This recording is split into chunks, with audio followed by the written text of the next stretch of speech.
Qala al-imamul muallifu rahimahullahu ta'ala wa adama naf'a bihi wa bi'ulumihi wa bikum fid daraini amin. Wa yuqalu lisyari'ati ibadatun. Ya, dalam naskah yang lain ada yang pakai adatun. Walid tariqati ubudiyatun.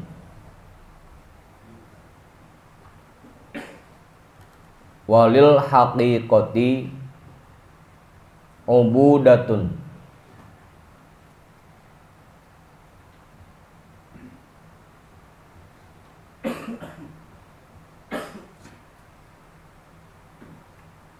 Dan ada ulama yang berkata dan dikatakan lisyari'ati, untuk tingkatan syariat itu disebut ibadah. Walid tariqati, dan untuk toriko ubudiyatun disebut ubudiyah. Walil haqiqati ubudatun, dan untuk hakikat disebutnya ubudah. Jadi ada ibadah, ada ubudiyah, ada ubudah.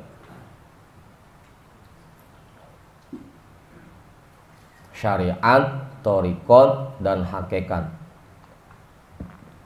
Kebanyakan kita baru sampai di tingkatan ibadah.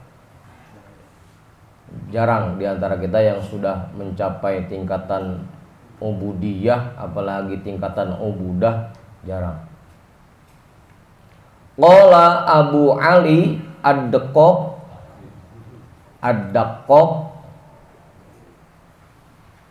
Abu Ali ad-Daqqaq, al-ibadatu lil awami minal mu'minina wal ubudiyatu lil khawasi wal ubudatu li khosil khawasi. Berkata oleh Imam Ali ad-Daqqaq, lah belum ketemu juga. Lu lagi nyari apaan? 20-21 dah.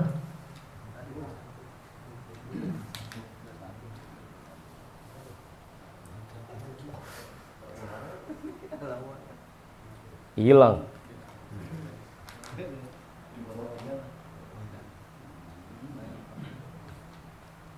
Jangan yang di atas, yang tengah-tengah. Ntar yang di atas lagi. Berkata Imam Ali ad-Daqqaq, al-ibadatu lil awami minal mu'minina.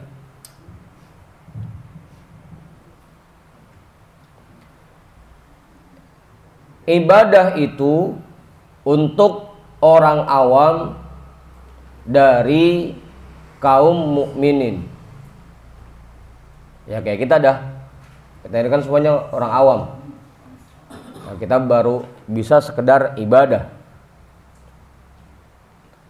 Wal ubudiyatu lil khawasi, dan ubudiyah itu untuk kelompok khawas, orang-orang khusus.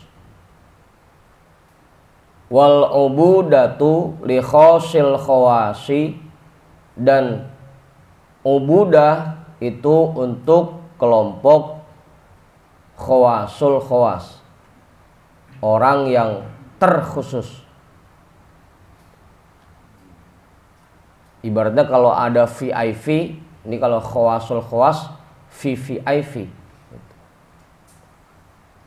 VVIP, PPIP. Udah tuh, jelas ya? Ntar penjelasan di bawah. Wa qala Syekhul Islam fasobiru ala muradillahi wa huwa hamilun nafsi ala masyaqqit taklifi li talabil jazai alaihi fi maqamil ibadati. Berkata oleh Syekhul Islam,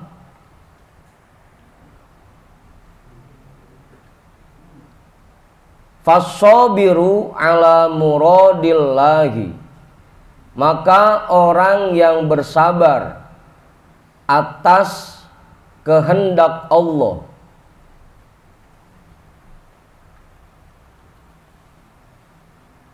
wa huwa hamilun nafsi, dan dia menahan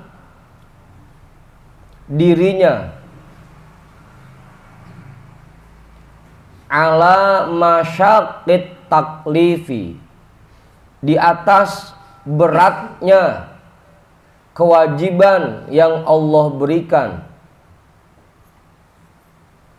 li talabil jazai alaihi, untuk mencari imbalan atasnya, atas kewajiban-kewajiban yang Allah berikan, fi maqamil ibadati, berada di makom ibadah. Udah tuh. Orang yang bersabar atas kehendak Allah dan dia menahan dirinya untuk melakukan semua kewajibannya kepada Allah meskipun rasanya berat, untuk mendapatkan imbalan dari Allah, dia adanya di makom ibadah. Udah tuh pada paham. Mang Kenjon jelas itu udah. Mengharapkan iya pahala, ya imbalan dah, dalam bentuk apa aja. Yang pertama bersabar atas kehendak Allah. Ketika dikasih kesulitan, dikasih musibah, kita tahan diri kita untuk tidak ngeluh, untuk tidak berontak, berusaha kita paksakan diri kita untuk menerima keadaan yang sedang kita jalani. Itu berarti kita masih berada di makom ibadah.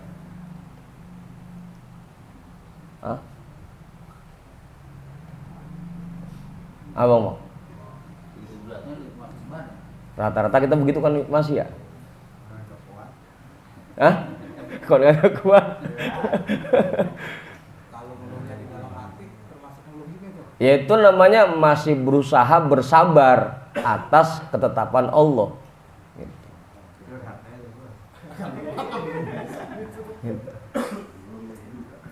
Ngeluh. Berarti kan rata-rata kita begitu. Dengan begitu kita masih berada di makom ibadah, karena masih berusaha bersabar atas kesulitan yang Allah berikan. Ya meskipun tetap ikhtiar, tetap usaha gitu, bukan berarti bersabar itu diem aja, bisa terima aja ya Allah, kita paksain buat terima. Tetap ikhtiar, tetap usaha. Pakai jalur langit kek, jalur darat kek, itu kan namanya bersabar. Yang kedua, orang yang berada di makom ibadah, yaitu orang yang memaksakan dirinya untuk menjalankan kewajiban-kewajibannya kepada Allah meskipun rasanya berat. Ya rata-rata kita dah. Kita kan buat sholat masih kudu dipaksain, buat ngaji masih kudu dipaksain, sedekah, zakat masih kudu dipaksain, kan gitu. Berbuat baik apa aja kalau kita masih kudu maksain. Pakai ada doanya, Allahumma paksain, Allahumma paksain begitu. Bangsanya kalau kagak maksain ujung-ujungnya nggak dikerjain. Gitu. Itu yang kedua tuh, orang yang ada di makom ibadah. Pokoknya buat ngerjain kebaikan masih ada unsur terpaksanya, masih ada unsur maksain dirinya. Gitu. Itu berarti masih ada di makom ibadah. Ya rata-rata kita semua begitu masih. Apalagi subuh dah. Gitu. Kalau misalnya puasa udah jam 5 kemana lemes banget itu, oke coba batalin, itu termasuk itu. Hah? Kalau kita puasa Ramadan, Puasa Ramadan nggak mau aja. iya kalau jam 5 kan karena udah mepet waktunya tuh, itu 5 kali nih kalau buat rasanya masa nahanin. Dari Johor Mang Haji udah begitunya.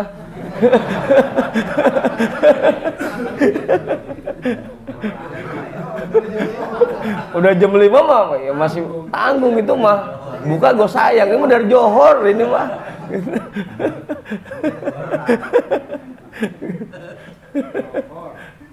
Ibaratnya udah melambaikan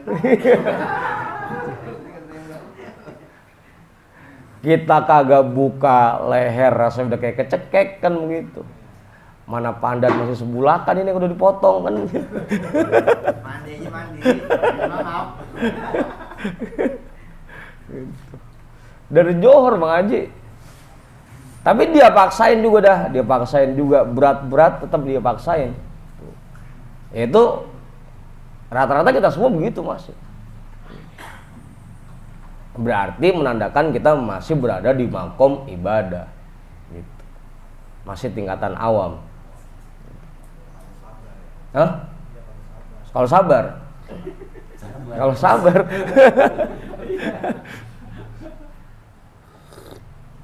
Ya subuh biar kata ngantuk banget begitu, mata sepet banget, tetap dia kerjain. Gitu. Meskipun berat, tetap dia paksain dirinya. Gitu. Pokoknya untuk berbuat kebaikan masih ada unsur terpaksanya.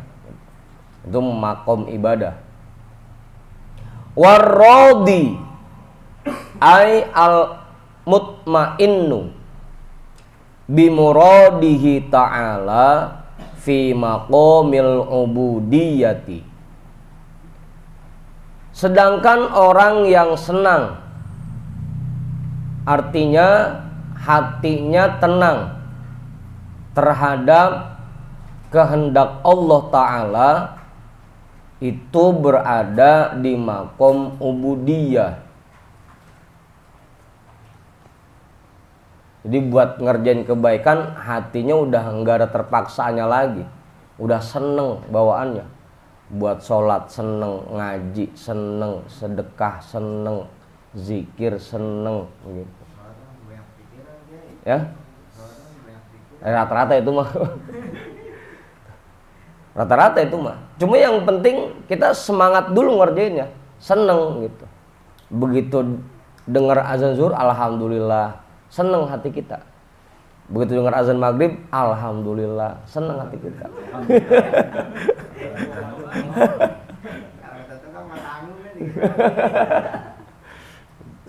Begitu ada yang ngajak ngaji nyok gitu, ulah semangat langsung, girang, alhamdulillah gue diajak gitu.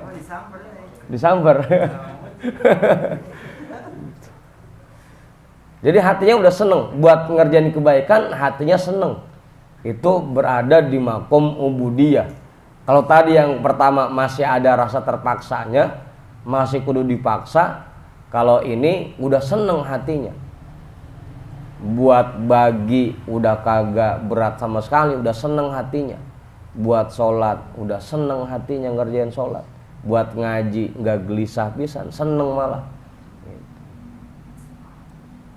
Buat zikir hatinya udah seneng gitu. Itu berarti dia berada di makom ubudiyah gitu. Apa Moci?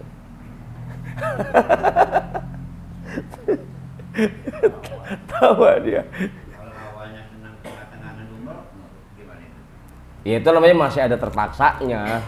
Berarti ya rata-rata kita begitu kan masih ada terpaksanya.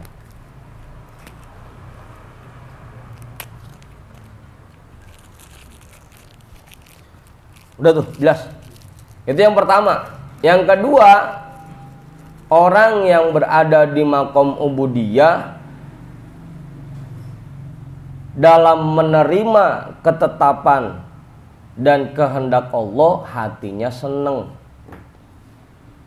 Mau diperlakukan apapun oleh Allah, dikasih bahagia, ya nerima seneng. Dikasih sengsara, ya nerima seneng. Hah? Ya makanya kita belum sampai tingkatan itu udah kita. Dikasih kaya, nerima, hatinya seneng. Dikasih miskin, jangan sampai, tapi naudzubillah gitu.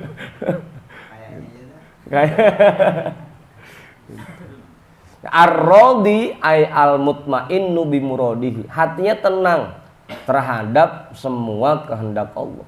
Pokoknya mau dijadiin apapun oleh Allah, siap ya Allah, saya terima dengan lapang dada, dengan senang hati saya terima ketetapanmu. Itu orang yang sudah mencapai tingkatan ubudiyah. Ya kita masih jauh dah, kita mah.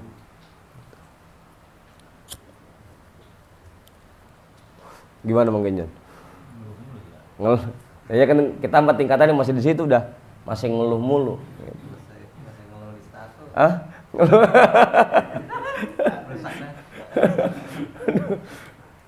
Udah tuh. Itu makom ubudiyah.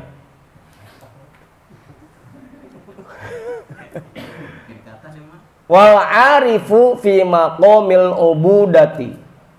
Dan orang arif itu berada di makom ubudah.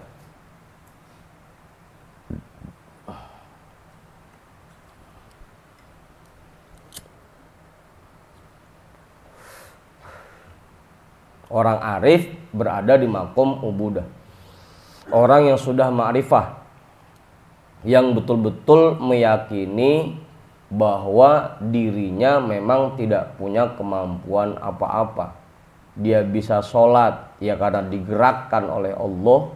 Dia bisa ngaji karena digerakkan oleh Allah. Dia bisa sedekah karena digerakkan oleh Allah. Dalam berbuat baik apapun, dia yakini bahwa itu semua memang digerakkan oleh Allah. Kalau sudah bisa seperti itu, dia sudah mencapai makom ubudah. Kalau kita kan masih kita akuin, kita kerja sholat, ini boleh saya. Kita sedekah, boleh saya. Kemampuan saya. Kita ngaji, ya emang kita yang gerakin kaki kita yang nyetar motor, berangkat ke tempat ngaji. Gitu.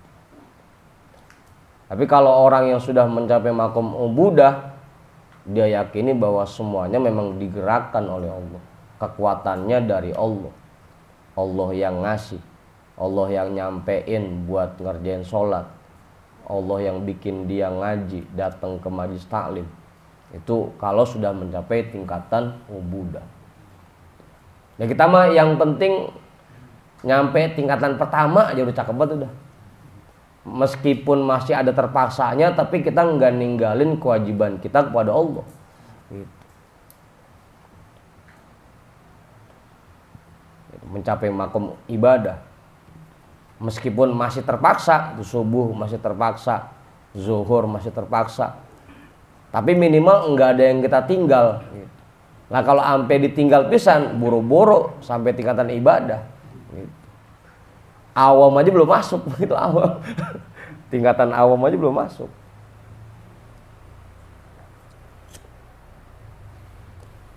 Itu. Kali kalau sampai tingkatan yang terakhir mah kebangetan jauh dah. Yang kedua aja buat kita masih berat. Gitu. Minimal yang pertama dah, tingkatan ibadah itu. Semua kewajiban kita kepada Allah kita laksanakan meskipun masih ada unsur beratnya, masih ada terpaksanya. Baru masuk di makom ibadah. Udah jelas tuh ya? Jadi ada tiga, ada makom ibadah, ada makom ubudiyah, ada makom ubudah. Wahalit tanbihi ana musyirun alaika ayyuhal muridu lil khairi bibidayatil hidayati litujarriba biha nafsaka ay al ammarota au ghairaha wa tamtahina biha qalbaka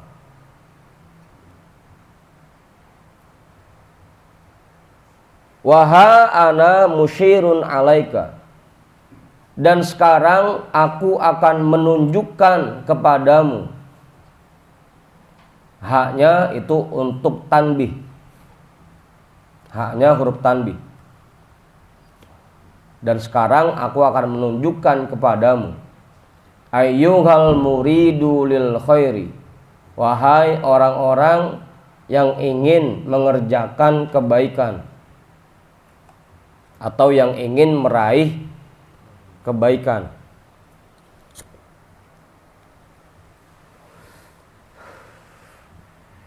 Bibidayatil hidayati, dengan tahapan bidayahnya hidayah. Dengan tahapan bidayah, tahapan awal dari hidayah. Lagi-lagi ya, kemarin hidayah itu ada dua tahapan, ada tahapan bidayah, ada tahapan nihayah. Ada tahapan awal, ada tahapan akhir. Ini tahapan awalnya.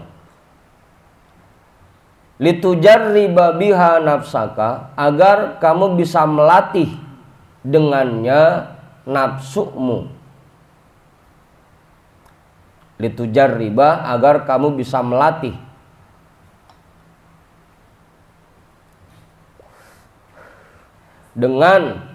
Dengannya balik ke bidayatil hidayah.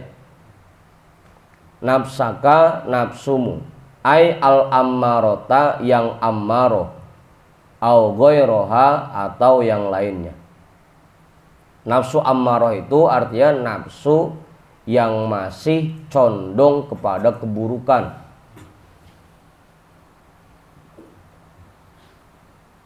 Yang bangsanya buat keburukan masih resep gitu. Itu nafsu ammaroh.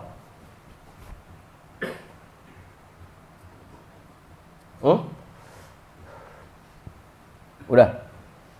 Au ghairiha, au ghairaha, atau yang lainnya.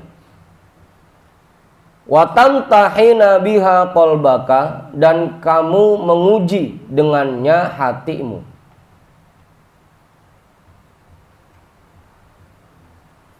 Makanya kalau dulu kita suka ada imtihan, haflatul imtihan, perayaan setelah ujian. Begitu udah lulus kita ngadain haflatul imtihan, perayaan setelah ujian atau perayaan kelulusan. Gitu. Cuma namanya doang pakai Arab ya, haflatul imtihan, padahal mah perayaan kelulusan begitu. Keliling udah pakai drum band. Hah? Iya, Mandila itu. Wa makna tujarriba wa tamtahina wahidun.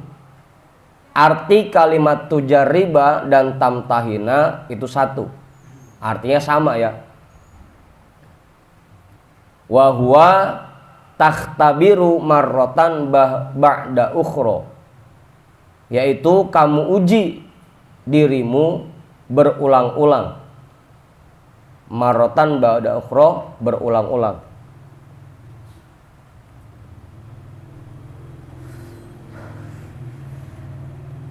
Karena lagi-lagi kita ini bisa karena terbiasa, karena biasa.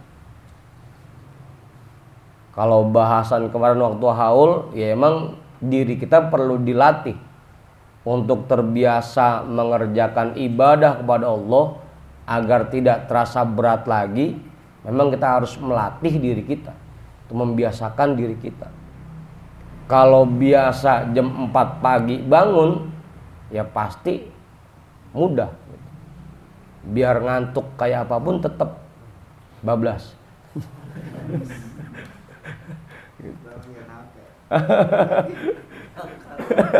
Kencing doang. tidur lagi. Memang perlu dilatih. Ya pemain bola, pemain bulu tangkis bisa jadi pemain hebat ya karena latihan. Kita juga begitu, agar muncul nikmatnya ibadah, rasa mudahnya ibadah, entengnya ibadah, senangnya dalam menjalankan ibadah ya perlu dilatih. Pelan-pelan tapinya. Kamu uji dirimu marrotan ba'da ukhra, berulang kali. Fa in sodafta ay wajadta qalbaka ilaiha ay bidayatil hidayati ma'ilan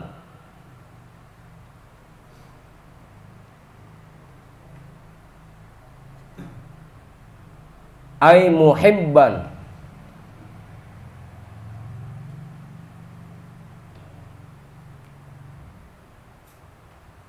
wanab saka, boleh ya kita atop ke kolbaka, atau kalau mau dijadiin mubtada boleh.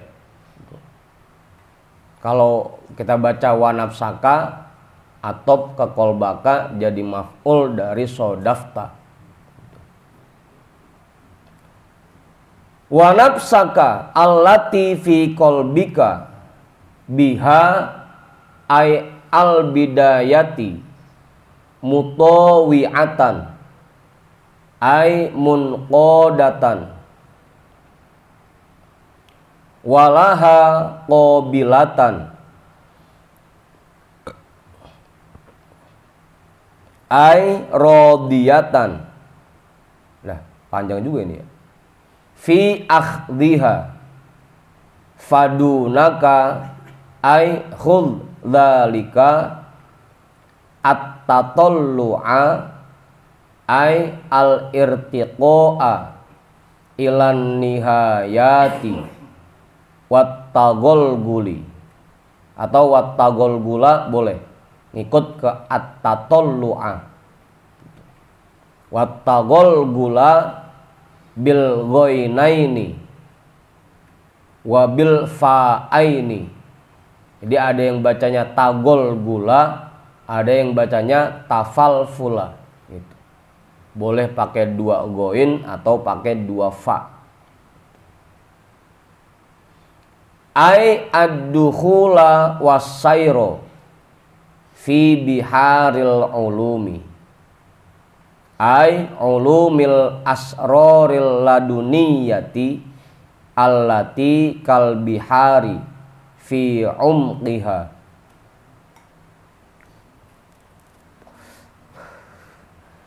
Fa in sodafta, maka jika kamu merasakan, ai wajadta, artinya kamu mendapati,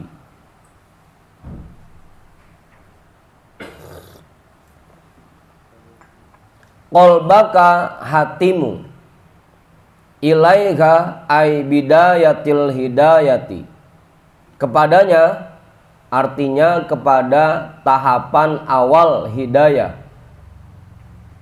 ma'ilan, condong, ay muhibban, artinya cinta.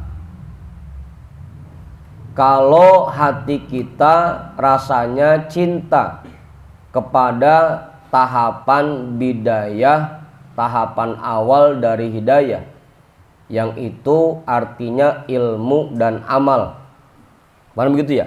Bidayah itu isinya 2, syariat dan thoriqoh, atau bahasa kitanya mencari ilmunya dan mengamalkan ilmu. Itu tahapan awal bidayah. Jika hati kita senang dalam mencari ilmu, karena lagi-lagi dalam hal apapun, apalagi dalam hal yang berkaitan dengan ibadah, ilmu itu hal yang sangat penting. Kita dagang aja kudu punya ilmunya, usaha kudu punya ilmunya, ngewarung kudu punya ilmunya, atau kayak Bang Emak ngedekor, kudu ada ilmunya.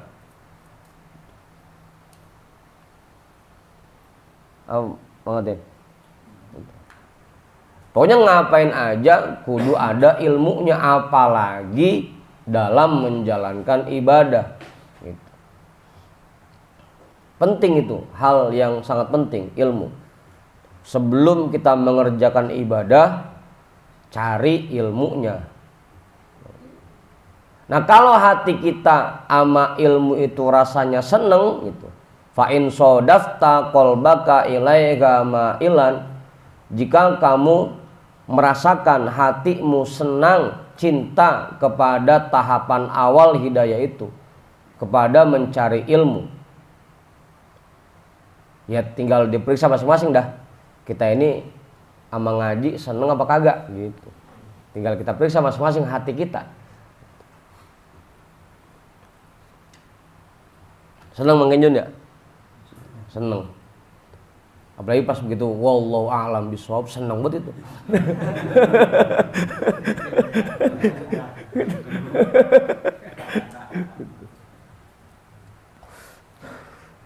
Wa nafsaka allati fi qalbika, dan nafsumu yang ada di dalam hatimu, biha ay al bidayati, dengan tahapan awal itu, dengan mencari ilmu, mutawi'atan, patuh, ay munqadatan, artinya tunduk,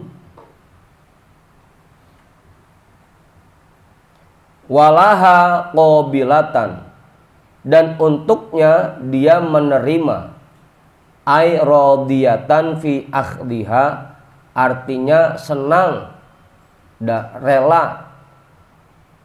Paling enak emang diartiin seneng ya, radiyah, senang dalam memulainya. Fadunaka ay khudh dzalika at-tatallu'a ay al-irtiqa'a, maka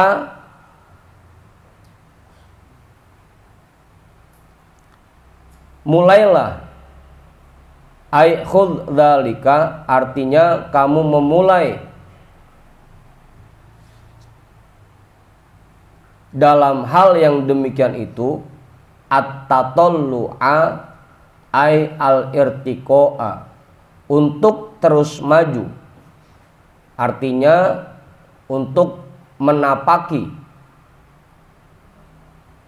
atau berjalan naik, irtiqa naik, ilan nihayati, ke puncaknya hidayah. Kalau memang hati kita rasanya udah seneng dalam mencari ilmu, maka jangan berhenti, terus melangkah maju, terus tingkatkan diri kita, bukan cuma sekedar nyari ilmunya, terus kita amalin semua ilmu yang kita dapat agar kita bisa mencapai tingkatan nihaya. Kan penyakit kita rata-rata, iya ngaji mas seneng, nyari ilmu seneng, majlis di mana aja kita datengin. Cuma satu penyakitnya, begitu udah dapet kagak dipakai, kagak dipakai. Seneng nyari, kagak dipakai. Hah? Kebanyakan.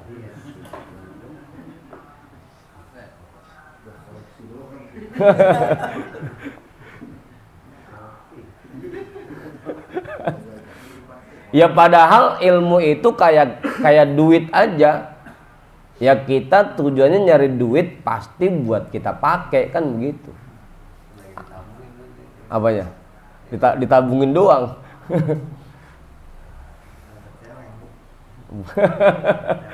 Ya asal dapat duit celeng gitu.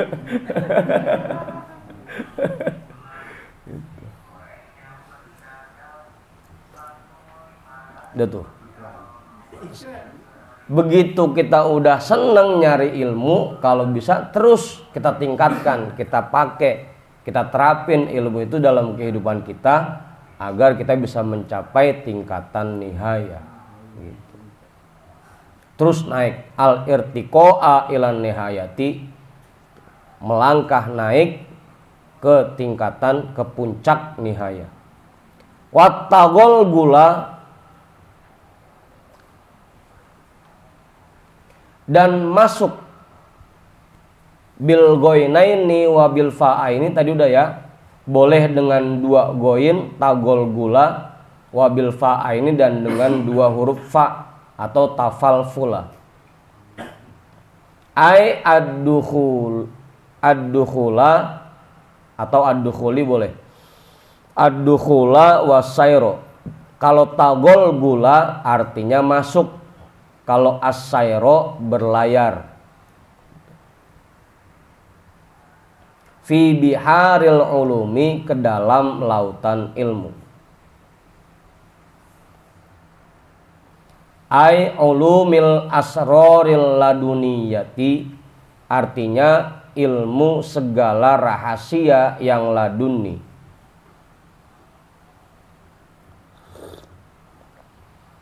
Ilmu zohir kita udah dapat, terus tingkatkan agar kita mencapai tingkatan ilmu asror, ilmu rahasia-rahasia. Allati kal bihari fi umkiha, yang itu seperti lautan. Fi umkiha, dilihat dari kedalamannya. Cuma memang kagak bisa dipengenin itu mah. Namanya ilmu rahasia, itu anugerah dari Allah kalau kita sudah betul-betul menerapkan ilmu zohir kita. Kalau ilmu tadi bidayatul hidayahnya udah betul-betul kita terapkan dalam kehidupan kita, nanti kita akan dianugerahkan ulumil asroril ladunia. Gitu. Kemarin kan, man amila bima alima allamallahu ilma malam ya'lam. Kalau orang mengamalkan ilmu yang sudah dia tahu, Allah akan menganugerahkan untuknya ilmu yang belum dia ketahui.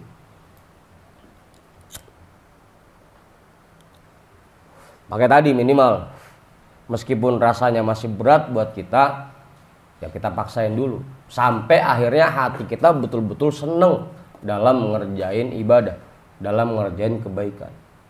Kalau hati udah seneng dalam ngerjain kebaikan, nggak bakal ngantuk, nggak bakal capek, nggak bakal pegel. Yang bikin kita masih ngerasa ngantuk, masih ngerasa pegel pas ngaji, pas ibadah, itu karena hati kita masih ada rasa terpaksanya.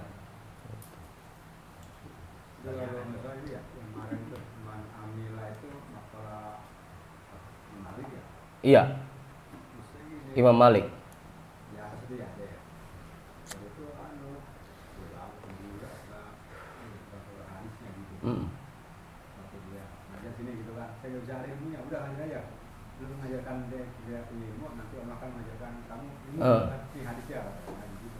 Iya, kemarin juga begitu.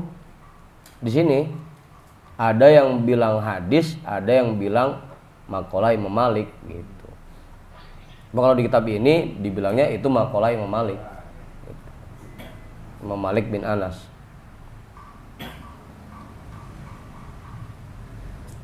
Udah tuh, jadi jelas ya. Terus kita latih diri kita pelan-pelan, meskipun masih berat, tetap kita lakonin, kita jalanin, kita kerjain.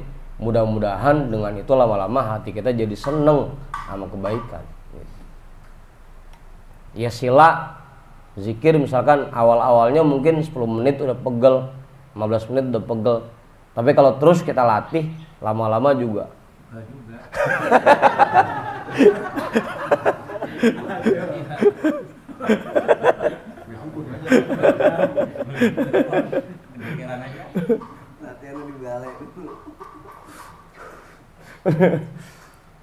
Terus ini nih. Jadi kita latih ya, pelan-pelan latihan. Hah? Lagi seneng. Iya.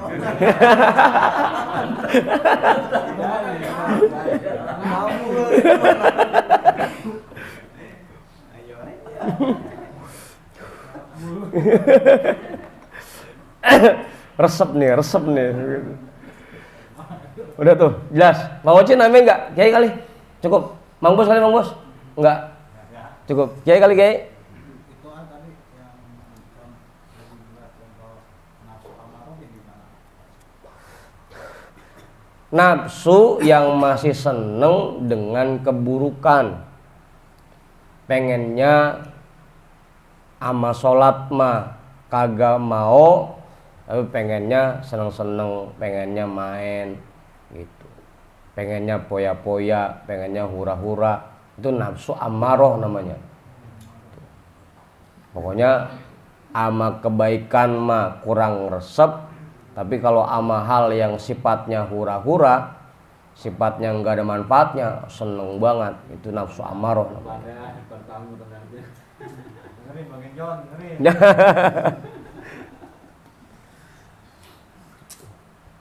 Ya kalau buat kerja, nyari nafkah, nyari rezeki, itu kan ada manfaatnya. Ini mah kagak ada manfaatnya gitu. Itu namanya nafsunya masih nafsu amarah, seneng sama hal-hal yang enggak ada manfaatnya. Bahkan yang lebih parah lagi, seneng sama keburukan gitu. Ya kan rata-rata kita masih begitu. Sama perbuatan buruk mana gampang banget, enteng banget. Genengan begitu disamper ngaji mah pura-pura puyeng buat pala gua. Enggak banget dulu dah begitu. Jadi gua akan ditolong banget tadi. Ayo begitu.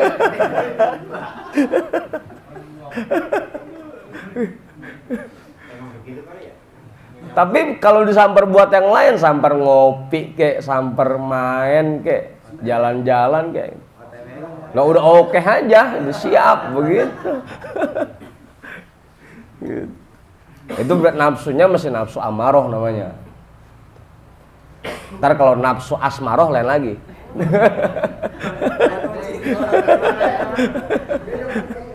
Begitu Bang Mak.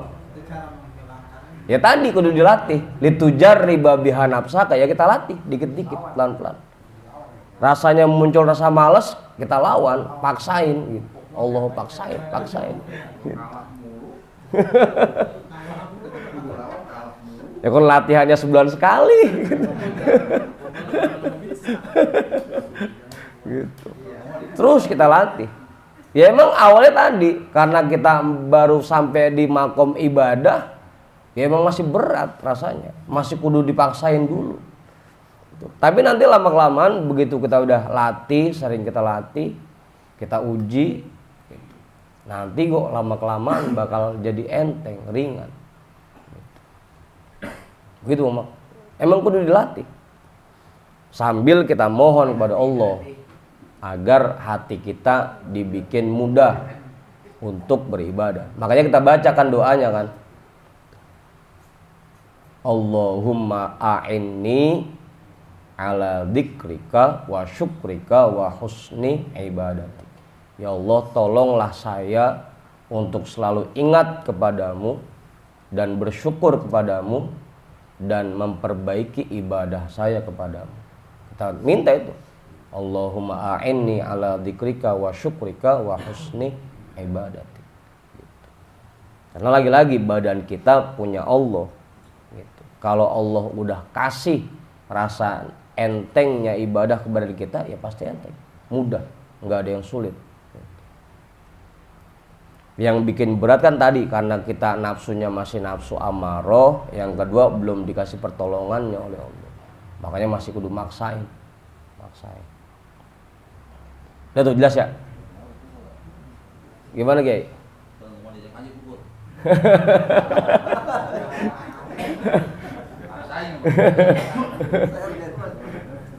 Iya, kalau mau dipakai pakai itu. Muru auladakum bisolati inda sab'in. Kalau bocah begitu masuk usia 7 tahun, perintahkan buat sholat.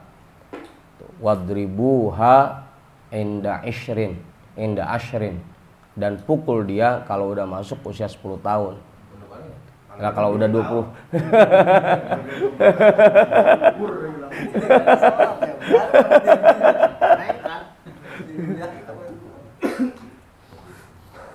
itu kan kalau anak gitu. Anak udah tuh setengah 11 terusin ini cukup ya, situ dulu ya. Ntar gua sodapta panjang lagi nih. Kopinya masih hangat. Gua coba itu.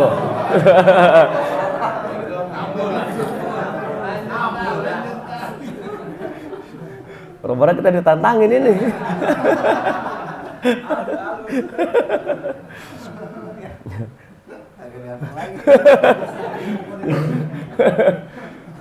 Ya kita baca Fatihah ya. Mudah-mudahan kita semua diberikan kekuatan dan kemampuan oleh Allah untuk memperbaiki ibadah kita kepada Allah.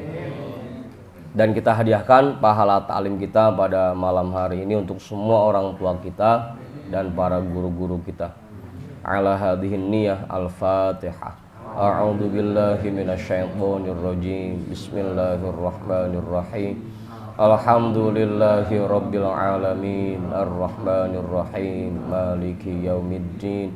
Iyyaka na'budu wa iyyaka nasta'in. Ihdinas siratal mustaqim. Siratal ladzina an'amta 'alaihim ghairil maghdubi 'alaihim waladdallin. Amin.